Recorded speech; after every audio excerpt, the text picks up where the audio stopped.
Nicolas Dupont-Aignan l'évoquait à l'instant, on en vient au Panama Papers. C'est décidément l'affaire du moment avec ces révélations quotidiennes au compte-gouttes, parfaitement et peut-être même un peu trop mise en scène, diront certains. Bonjour Danny Cohn-Bendit. Bonjour Thomas. C'est quoi pour vous cette affaire? C'est l'affaire du siècle ou c'est une tempête dans un verre d'eau? Enfin, moi, je voudrais écouter avec mes oreilles et parler avec ma bouche, Oui. parce que j'ai entendu Dupont-Aignan qu'il avait vu avec ses oreilles, enfin, je sais pas quoi tout à l'heure. Il vous entend, Nicolas Dupont-Aignan, il est toujours dans le studio. Bref.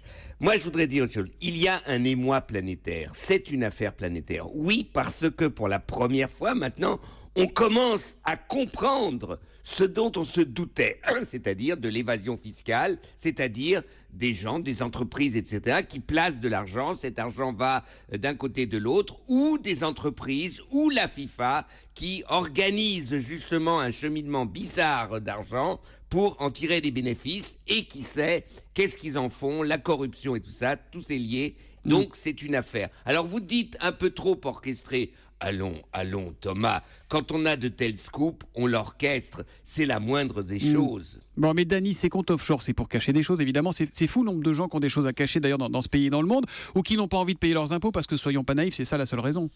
Oui, c'est-à-dire on ne veut pas payer la succession, c'est-à-dire les impôts, c'est-à-dire qu'on cache de l'argent pour que les enfants ne payent pas de succession. Ou alors, regardez le dernière histoire de la FIFA. Pourquoi la FIFA doit négocier avec une entreprise offshore des droits télévisés pour le Venezuela, que cette entreprise revendra 3 fois plus cher après à un consortium de télévision au Venezuela. On en revient à ce que disait un peu Nicolas Dupont-Aignan, c'est la nécessité de renouveler un peu tout ce personnel, peut-être, non? Mais c'est pas le... Oui, mais monsieur Infantino vient d'être renouvelé. Oui, mais c'est un ancien de l'UEFA, oui, etc. mais attendez, moi j'adore Dupont-Aignan quand il a des cris de gueule, mais on va pas renouveler tout.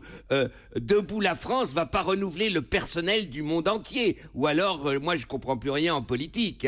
Non, il faut... Oui, c'est vrai qu'il y a des mécanismes, mais c'est pas le personnel, il faut des lois très simples. Il faut des lois très simples, par exemple, sur le devoir de déclaration fiscale. Il faut des lois très simples pour que chaque banque doive donc dire au fisc de chaque pays qui a un compte, qui envoie de l'argent où, et après, c'est au fisc de comprendre ce qui se passe. Il y a des choses très simples, l'échange automatique d'informations bancaires pour les fiscs nationaux, voilà la solution. Vous n'avez pas de compte caché, vous, pas de compte offshore, Danny? Oh non, c'est trop facile. Mais non, c'est vous pas non plus, ça. Nicolas Dupont-Aignan? Ça, je ne risque pas.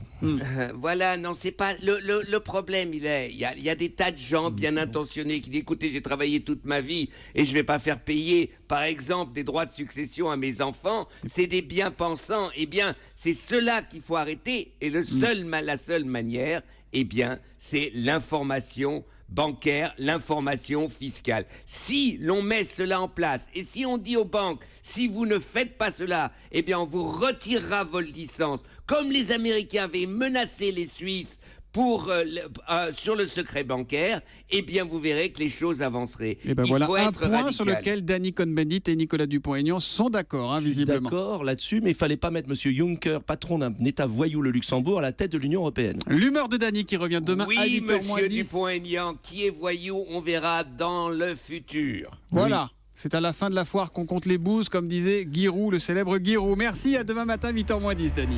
À demain.